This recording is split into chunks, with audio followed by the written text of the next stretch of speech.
ராமர் கோவிலில் ராமநவமி விழா மிக சீரும் சிறப்புமாக நடைபெற்று கொண்டிருக்கிறது. ராமர் கோவில் நிர்வாகிகள்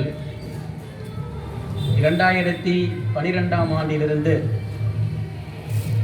இன்று வரை தொடர்ந்து எனக்கு இப்படிப்பட்ட ஒரு வாய்ப்பை வழங்கி வருகிறார்கள். அதாவது ஆரம்பத்தில் 1 மணி நேரம் உபன்யாசம் எழுதி கொடுத்தாங்க. பிறகு கவியரங்கமாக அது மாறியது. அதன் பிறகு இப்பொழுது பட்டிமன்றமாக பரிணாம வளர்ச்சி அடைந்திருக்கிறது. நம்முடைய திருக்கோவிலில் சென்ற கந்த சஷ்டி விழா போது ஒரு பட்டிமன்றம் நடைபெற்றது, ரொம்ப சிறப்பாக நடைபெற்றது. அதற்கு பிறகு மீண்டும் இப்போ ஒரு பட்டிமன்றம். கிட்டத்தட்ட இந்த 12 ஆண்டுகளில் நடுவில் 2 ஆண்டுகள் அந்த கொரோனா காலத்தில் 2 ஆண்டுகள் நிகழ்ச்சி நடைபெறவில்லை. அப்போ 10 ஆண்டுகள் என்று வைத்து கொண்டால் கூட ஆண்டிற்கு 2 முறை ஆக 20வது முறையாக நம்முடைய ராமர் கோவிலில் எனக்கு பேச வாய்ப்பு தந்த இந்த திருக்கோவில் நிர்வாகிகள் அனைவருக்கும் என்னுடைய பணிவான வணக்கத்தை தெரிவித்துக் கொள்கிறேன். இன்றைய பட்டிமன்ற தலைப்பு புதுமையான சிறப்பு பட்டிமன்றம் அப்படின்னு போட்டிருக்காங்க. இது புதுமையான சிறப்பு பட்டிமன்றம்னா என்ன அப்படின்ட்டு நீங்கள் யோசிக்கலாம். எல்லாமே பட்டிமன்றம் தான். இதில் என்ன புதுமை, இதில் என்ன சிறப்பு அப்படின்னா, இப்போ இந்த கூட்டம் இப்போ கொஞ்சம் குறைவாக இருக்குது. மறுபடியும் இந்த செய்தியை நான் மீண்டும் சொல்கிறேன்.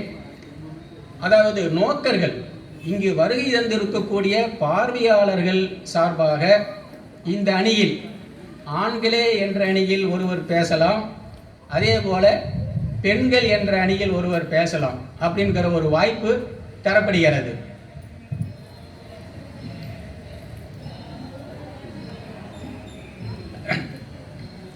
அதாவது நம்ம அங்கே இருக்கக்கூடிய அனைவரும் எல்லாம் தெரிஞ்சவங்க தான், எந்த இதுவும் தெரியாதவங்க கிடையாது. ரொம்ப நிறைய ஞானம் உள்ளவர்கள். அவர்களுக்கு இந்த பட்டிமன்றத்தில் ஈடுபடுவதற்கு ஒரு வாய்ப்பு. அவர்கள் அதாவது ரொம்ப நேரம் அவங்க எடுத்துக்க முடியாது.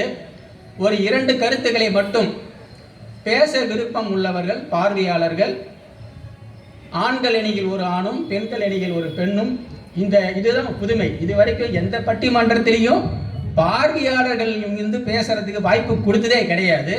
நம் முதல் முறையாக இது ஒரு புதுமையான ஒரு நிகழ்வாக இங்கு அமைகிறது என்று சொல்லி இந்த தலைப்பு ஆன்மீகத்தில் பெரிதும் ஈடுபாடு உடையவர்கள் ஆண்களே பெண்களே அப்படின்னு நம்ம தலைப்பு கொடுத்துருக்காங்க. இது மேலோட்டமாக பார்க்கும் பொழுது ஒரு ரொம்ப எளிமையான தலைப்பு மாதிரி தெரியும்.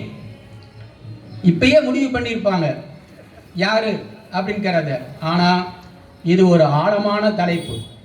நம்ம திருக்கோவில் நிர்வாகிகள் இந்த தலைப்பை கொடுத்திருக்கிறார்கள் என்றால் இது மிக மிக ஆழமான தலைப்பு.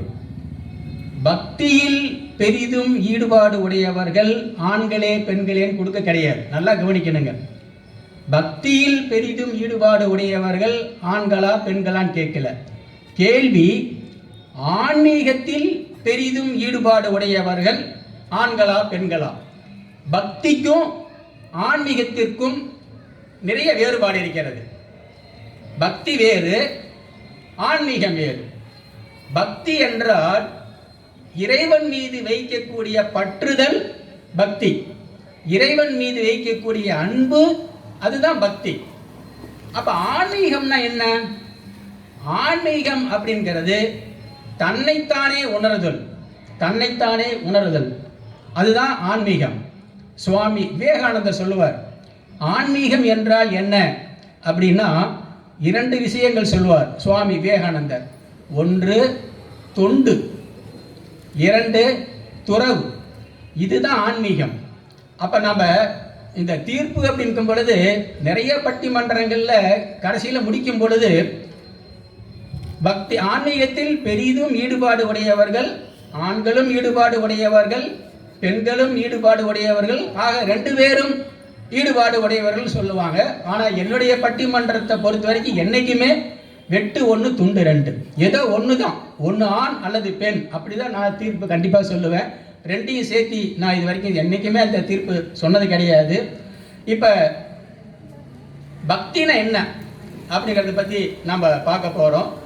பக்தினா என்ன முதல்ல அப்படின்னா, எல்லாருமே ஒரு பாடல், ஒரு எளிமையான பாடல், ஒரு பிள்ளையார்கிட்ட போய் நம்ம நின்னோம்னாங்க எல்லோரும் பாடக்கூடிய ஒரு எளிமையான பாடல் என்ன அப்படின்னா, 5 கரத்தனை யானை முகத்தனை இந்தின் இளம்பெறை போலும் எயிற்றினை நந்தி மகந்தனை ஞான கொழுந்தனை உந்தியில் வைத்து அடி போற்றுகிறேன் அப்படின்னு ஒரு பாடல் பாடுவாங்க.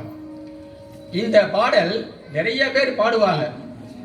எனக்கு உண்மையிலேயுமே ரொம்ப காலமாக தெரிஞ்ச ஒரே பிள்ளையார் பாட்டு இந்த பாட்டு தான். சின்ன வயசுலேருந்து எனக்கு இதுதான் சொல்லி கொடுத்தாங்க. எனக்கு இந்த பிள்ளையாரில் ஒன்று தான் நல்லா தெரியும். இந்த பாட்டை யார் எழுதுனாங்க, இந்த பாட்டு எங்கே இருக்கு அப்படின்னு எவ்வளோ பேருக்கு தெரியுங்க? இந்த 5 கரத்தனை அப்படிங்கிற பாடல் யார் எழுதினாங்க அப்படின்னா, இது திருமந்திரத்தில் இருக்கிறது. திருமூலர் எழுதியது. திருமூலர் திருமந்திரத்தில் சொல்லிய பாடல். இந்த பாடல் எதுக்காக நான் ஆரம்பிக்கும் பொழுது சொல்லுவேன், ஆனால் இந்த பாடல் இந்த தலைப்போடு சம்பந்தப்பட்டது. பக்தி அப்படின்னா இறைவன் பாதங்களை தொழ வேண்டும், இறைவன் தாளை வணங்க வேண்டும், இறைவன் அடியை போற்ற வேண்டும், அதுதான் பக்தி.